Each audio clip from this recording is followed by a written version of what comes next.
ಇಂದು ನಾವು ಕರೆದಿರುವಂಥ ಪತ್ರಿಕಾಗೋಷ್ಠಿ ಬಂದಂಥ ಮಾಧ್ಯಮದವರಿಗೂ ನಮಸ್ಕಾರ. ಈಗ ಯಾರೋ ಮೊನ್ನೆ ಒಬ್ಬ ಪ್ರೆಸ್ ಮೀಟ್ ಮಾಡಿದಾಗ BJP ಅವರು ಹೇಳ್ತಾರೆ ಮೇಡಮ್ ಇಂದ ಶಾಸಕರು ಗೆದ್ರು ಅಂತ. ಅದು ಯಾವ ರೀತಿಯಲ್ಲಿ ಅವ್ರು ಯಾವ ಮುಖ ಎತ್ಕೊಂಡು ಹೇಳ್ತಾ ಇದಾರೋ ಗೊತ್ತಿಲ್ಲ. ಅವ್ರು 2003ರಿಂದ ಶಾಸಕರು ಸೋತಂತ ಟೈಮಲ್ಲೂ ಅವ್ರು ಕೆಲಸ ಕಾರ್ಯ ಮಾಡಿಕೊಂಡು ಸಂಘಟನೆ ಮಾಡಿಕೊಂಡು 2008ರಲ್ಲಿ ಗೆಲ್ಲಬೇಕಾಗಿತ್ತು. ಅಜಗಜಾಂತರ ಇದ್ದಿದ್ದು ಓಟನ್ನ 1080ಕ್ಕೆ ತಂದ್ರು ಅವತ್ತು 2008ರಲ್ಲಿ.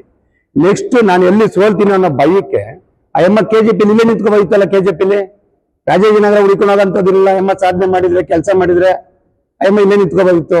ಇವ್ರು ಮಾಡ್ತಾರಂತ ಕೆಲಸ ಇವೆಲ್ಲ ನೋಡಿ ಭಯ ಬಿದ್ದು ನಾನು ಸೋಲ್ತೀನಿ ಅಂತ. ಲಾಸ್ಟ್ ಟೈಮ್ ನಾನು 1080ರಲ್ಲಿ ಸೋತಿದ್ದೀನಿ, ಈ ಸಲ ಹೀನಾಗಿ ಸೋಲ್ತೀನಿ ಅಂತ ಬಿಟ್ಟು ಹೋದರು. ಅವ್ರು ಹೇಳ್ತಾ ಇರೋದು ನಮ್ಮ ಮೇಡಮ್ ಇಂದಾನೇ ನೀವು ಗೆದ್ರಿ, ಮೇಡಮ್ ಹಂಗಾರೆ ನಮ್ಗೆಲ್ಲ ಮಾಡಿ ಅಂತ ಹೇಳಿದ್ರ.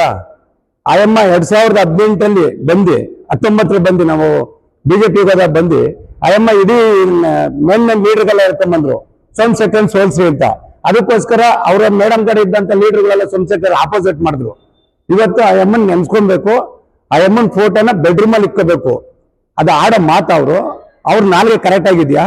ಏನನ್ನ ಅಯ್ಯಮ್ಮನಿಂದ ನಮ್ಮ ಶಾಸಕರಿಗೆ ಹೆಲ್ಪ್ ಆಗಿದ್ರೆ ಅಯ್ಯಮ್ಮನ್ ಫೋಟೋನ ನಮ್ಮ ಹಿಂದೂ ಸಂಸ್ಕೃತಿ ಪ್ರಕಾರ ಒಂದು ದೇವ್ರ ಮನೆಯಲ್ಲ ಇಲ್ಲ ನಾವು ಎದ್ದಿ ಬಂದ ತಕ್ಷಣ ನೋಡೋ ಇದ್ರಲ್ಲಿ ಇರ್ತಾರೆ. ಬೆಡ್ರೂಮ್ ಅಲ್ಲಿ ಇಕ್ಕೋರಿ, ಅನ್ಯ ಮಹಿಳೆ ಅಂತ ತಗೊಂಡೋಗಿ ಬೆಡ್ರೂಮ್ ಅಲ್ಲಿ ಇಕ್ಕೊಳ್ಳಿ ಅಂತಾರಲ್ಲ, ಅವ್ರ ಎಂತ ನಾಲ್ಗೆ ಇರ್ಬೇಕದು. ಅದನ್ನ ತಿಳ್ಕೊಂಡ್ರೆ ಗೊತ್ತಾಗ್ತದೆ ಅವ್ರು ಎಂತವ್ರು ಏನ್ ಮಾತಾಡ್ತಾ ಇದಾರೆ ಅಂತ. ಅದಕ್ಕೆ ನಮ್ಮ ಶಾಸಕರಿಗೆ ಕೊಡಕ್ ಬರ್ತಾರೆ ಮಹಿಳೆಯರು ಗೌರವ ಕೊಡಿ ಅಂತ. ಆ ಮಹಿಳೆಯರು ಗೌರವ ಕೊಡ್ತಾ ಇರೋದು ನಮ್ಮ ಶಾಸಕರು ಎಷ್ಟು ಅನ್ನೋದು ಉದಾಹರಣೆಗೆ ಇಡೀ 224 ಕ್ಷೇತ್ರದಲ್ಲೂ ಹೆಚ್ಚಿನ ಮಹಿಳಾ ಕಾರ್ಯಕರ್ತರು ಅಂದ್ರೆ ಅದು ಯಶವಂತಪುರ ಕ್ಷೇತ್ರದಲ್ಲಿ. ಅದು ಎಲ್ಲರಿಗೂ ಗೊತ್ತಿರೋ ವಿಷಯ. ಇವ್ರ ಹಿಂದೆ ಯಾರು ಒಂದ್ 4 ಜನ ಇಲ್ಲ. ಆ ಹೊಟ್ಟೆಯವರಿಗೋಸ್ಕರ ಇವೆಲ್ಲ ಮಾತಾಡ್ತಾರೆ. ಇವೆಲ್ಲ ಅವ್ರಿಗೆ ಶೋಭೆ ತರೋದಲ್ಲ. ಮುಂದಿನ ದಿನಗಳಲ್ಲಿ ಮೊನ್ನೆ 2024ರಲ್ಲಿ ಮೇಡಮ್ ನಲ್ಲಿ ಅವ್ರು ಹುಟ್ಟೂರಿಂದನೇ ಗೋ ಬ್ಯಾಕ್ ಶೋಭಮ್ಮ ಅಂದ್ರು. ಅವತ್ ಬಂದು ಇಲ್ಲಿ ನಿಂತ್ಕೊಂಡ್ರು. ಆ ಓಟ್ ಯಾವ ಇದೇ ನಮ್ಮ ಶಾಸಕರು ಮಾಡಿದಂತ ಸಂಘಟನೆ, ಅವರು ಮಾಡಿದಂತ ಕೆಲಸ ಕರ್ಮ ನಿಂತಿದ್ದಂತ ಓಟು ಪ್ಲಸ್ ಮೋದಿ ಹೆಸರು ಮೇಲೆ ಇದ್ದಂತ ಓಟು. ಅಯ್ಯಮ್ಮ ಏನ್ ಮಾಡಿದ್ರು? ಅಯ್ಯಮ್ಮ ನಿಂತು ನಾನು ಗೆಲ್ತೀನಿ ಅಂತ ಬೇರೆ ಇದ್ರೆ ಅವಾಗ 13ರಲ್ಲೇ ನಿಂತ್ಕೋಬೋದಿತ್ತು. ಆದ್ರೆ ಅಯ್ಯಮ್ಮ ನಿಲ್ಲಕ್ಕಾಗಿರಲ್ಲ. ಇವತ್ತು ಆ ಧೈರ್ಯ ಮೇಲೆ ಬಂದು ನಿಂತು ಗೆಲ್ತೀನಿ ಅನ್ನೋ ಹುಮ್ಮಸ್ಸಿಲ್ಲ. ಏನೋ ಒಂದ್ ಕೊಟ್ಟಾರೆ ಅಂತ ಕೊಟ್ರಲ್ಲಿ ಅದು ನಮ್ಮ ಶಾಸಕರು ಮಾಡಿದಂತ ಕೆಲಸ ಕಾರ್ಯಗಳಿಂದ ಇವತ್ತು ಅಯ್ಯಮ್ಮ ಗೆದ್ದು ಬಂದ್ರು. ಇವತ್ತು ತಾಕತ್ತಿದ್ರೆ ಅಯ್ಯಮ್ಮ ರಾಜೀನಾಮೆ ಕೊಟ್ಬಿಟ್ಟು ಇನ್ನೊಂದ್ಸಲ ನಿಂತ್ಕೊಳ್ಳಿ. ಮೊನ್ನೆ ಬಂತಲ್ಲ ಲೀಡು, ಆ ಲೀಡ್ ತಗೊಳ್ಳಿ ನೋಡೋಣ.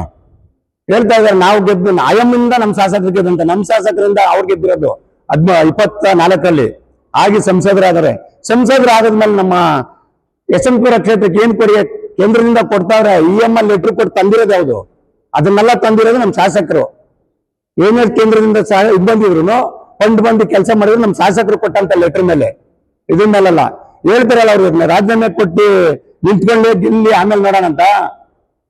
ಅವ್ರು ಇಷ್ಟೆಲ್ಲ ಮಾತಾಡ್ತಾ ಇರೋದು ನೆಕ್ಸ್ಟ್ 28ಕ್ಕೆ ನಮ್ಮ ಶಾಸಕರಿಗೆ ಇದು ವೋಟ್ರನ್ನ ಕಮ್ಮಿ ಮಾಡಕ್ಕೆ. ಇವತ್ತು ಹೇಳ್ತೀನಿ, ಇವ್ರಿಗೆ ಏನೇ ಮಾತಾಡಿ ಏನೇ ಇದು ಮಾಡಿದ್ರೆ ಇವ್ರ ತಾಕತ್ ನಮ್ಮ ಶಾಸಕನ ಸೋಲ್ಸೋ ತಾಕತ್ ಇವ್ರಿಗಿಲ್ಲ. ಇದನ್ನ ನಾನು ಘೋಷವಾಗಿ ಹೇಳ್ತಾ ಇದ್ದೀನಿ. ಅವ್ರು ಇದೆಲ್ಲ ನಿಂತ್ಕೋಬೇಕು ಅನ್ನೋದು ಏನಿಲ್ಲ. ಇವತ್ತು ಅಯ್ಯಮ್ಮ ಇಂಡಿಪೆಂಡೆಂಟ್ ಆಗಿ ನಿಂತ್ಕೋಬೇಕು, KJP ನಿಂತ್ಕೊಳಕ್ಕಾಗದೆ ಓಡಿದ್ರು. ನಮ್ಮ ಶಾಸಕರು ಇಂಡಿಪೆಂಡೆಂಟ್ ಆಗಿ ಹಾಕಿದ್ರು ನಿಂತ್ಕೊಂಡು ಗೆಲ್ತಾರೆ ಅನ್ನೋ ಧೈರ್ಯ ನಮ್ಗಿದೆ. ನಾವು ಗೆಲ್ಲಿಸ್ತೀವಿ ಅನ್ನೋ ಇದೇ ಇದೆ.